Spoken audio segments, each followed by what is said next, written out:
Presidente, demais vereadores, aqueles que nos assistem. Também me chamou a atenção, vereador Marcola, a primeira página dos jornais de hoje, uma matéria paga da prefeitura, mas não uma matéria que, na verdade, é propaganda do governo. Uma coisa assim, fica exagerada mesmo, para um município que tem poucos recursos para fazer frente às questões mais básicas que nós temos aí, dito nessa tribuna. Nós não temos autoclave nas unidades básicas de saúde até hoje e não podemos realizar os procedimentos mais básicos na saúde pública em Pelotas e estamos gastando recursos que não temos com matérias na capa dos jornais da nossa cidade. Então eu me solidarizo, concordo também com o vereador Marcola a respeito dessa crítica que ele faz aí a respeito do dinheiro público gasto nessa matéria paga de publicidade do governo. Mas eu queria trazer um outro tema, depois também de concordar com a fala do vereador Paladino, no sentido de que os agentes de trânsito devem fazer uma fiscalização mesmo. O que nós temos visto é a ausência de fiscalização em determinadas situações, como nós já denunciamos várias vezes com relação ao estacionamento nas ciclovias, por exemplo. As ciclofaixas em Pelotas são ocupadas pelos automóveis todos os dias, em horário proibido, nos pontos que já são sabidos. Eu mesmo, pessoalmente, já falei com agentes de trânsito, já disse, olha aqui, vocês querem pegar automóveis estacionados em ciclofaixas, é só ir ali na frente do Cruz de Malta, na Dom Joaquim com Andrade Neves, e vão ver que ali, à tardinha, tem carros na ciclofaixa, de ponta a ponta da rua. É um lugar que todo mundo sabe. Será que eles não sabem, eles não veem isso? Andrade Neves é um descumprimento reiterado. Eu já falei com a secretária pessoalmente. Disse, secretária, por que você não manda um agente de trânsito para lá? Botem um lá, que fique de guarda, porque vai acontecer. Hoje vai acontecer, amanhã vai acontecer, depois da manhã vai acontecer. Há uma omissão do poder público. E os ciclistas têm que andar por fora da ciclovia, porque os automóveis estão estacionados, todas as vezes estão estacionados ali em frente ao Cruz de Malta. E ali também se repete no Parque do Antônio Zatra, a mesma coisa. Final de semana, na Andrade Neves, que ali é Parque do Antônio Zatra, mas seguindo a Andrade Neves, sempre tem carro estacionado ali. Sempre, quer dizer, só eu que vejo isso. Os agentes de trânsito não vêm? Vêm, porque eu mesmo já parei e fui destratado por um agente de trânsito. Diga de passagem, são petulantes mesmo. Muitos, né? Outros não, mas muitos eu disse para Kátia, está acontecendo isso, olha lá, a ciclofaixa do Antônio Zatra está ocupada por automóveis, podia dar uma chegadinha lá para multá-los, pelo menos para uma coisa educativa, então.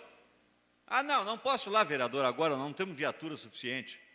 Tens essa viatura? Não, mas essa está destinada para cuidar aqui, os passarinhos que estão andando aqui na região. Assim, foi dito assim. Aí eu fui na secretária, viu a secretária? Então, inclusive, aconteceu esse fato. O agente de trânsito anunciado por mim, o problema nem deu bola também. Então, eles olham o que querem. Olham o que querem. Fiscalizam só aqueles que eles acham que têm interesse em fiscalizar. O transporte coletivo dos ônibus em Pelotas, por exemplo, nós temos 3 fiscais. 3 fiscais para controlar. Será que eles não veem também a sujeira de muitos ônibus? A demora de muitos ônibus? O desrespeito com a população, idosa principalmente, que tem dificuldade de subir no ônibus, então demora um pouco mais. O desrespeito com as pessoas, muitas vezes que anunciam o seguinte, se tem um idoso na parada, tem linha de ônibus que não para. Segue. Idoso não vai pagar e é isento. Toca ficha. Será que eles não sabem isso? Então, há uma fiscalização seletiva aí, né, que tem que acabar. Eu acho que tem que fiscalizar, mas tem que fiscalizar todo mundo, começando pelo transporte coletivo. Tem que dar mais condições, tem que ser mais limpo, tem que ter menos ocupação. Muitas mulheres não têm coragem de entrar no ônibus no horário de pico. Não tem, porque vão estar sujeitas ali a uma condição que não é adequada para o transporte coletivo de pessoas. nós temos problemas graves. E mais, o processo licitatório do transporte coletivo anunciado, ano após ano, vai sendo adiado. Vai sendo adiado. E nós temos grandes problemas pela frente. Porque se essa administração realmente quiser fazer o transporte, fazer a licitação do transporte coletivo, vai ter que olhar um pouquinho o que está acontecendo em Porto Alegre. A licitação do transporte coletivo em Porto Alegre já foi adiada 2 vezes. Nós temos duas licitações desertas em Porto Alegre. O que eu quero dizer, traduzindo em miúdos? As empresas que estão operando em Porto Alegre, nem elas se inscreveram para concorrer às linhas oferecidas na cidade de Porto Alegre. Nem as que estavam lá atuando, nem as que estão lá atuando. Por que será? Por que será que elas não estão atuando? Eu vou dizer para vocês, conversando com o pessoal do setor, o que se depreende é que poucas empresas no país têm condições de operar transporte coletivo de massa de grandes proporções. Poucas. E estas poucas se conversam entre si. Essas poucas fazem o seu acordo. O nome disso é cartel. Cartel. Elas se colocam de acordo o seguinte: a empresa que opera em Porto Alegre, ela não concorre em Brasília, a de Brasília não concorre no Rio de Janeiro, a do Rio de Janeiro não concorre no Paraná, em Curitiba. Mas ninguém diz nada, mas é assim que acontece. E as daqui de Pelotas estão fazendo isso? Então nós temos uma situação grave. O transporte coletivo é uma situação grave. Porque nós assistimos, a cada momento de greve do transporte coletivo, o que nós assistimos? Eu fui bancário e participei de movimento de greve. É uma dificuldade de conseguir mobilizar as pessoas para fazerem greve. É uma grande dificuldade, não é fácil. Com muito esforço, o sujeito consegue 30% de adesão. Quando é a greve do transporte coletivo, é 100%. 100%. Uma parte para o vereador Anselmo Rodrigues. Tem coisas que a gente prefere, às vezes, ficar calado.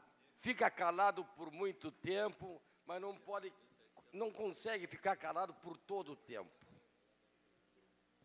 Todo mundo sabe do meu mandato como é que foi.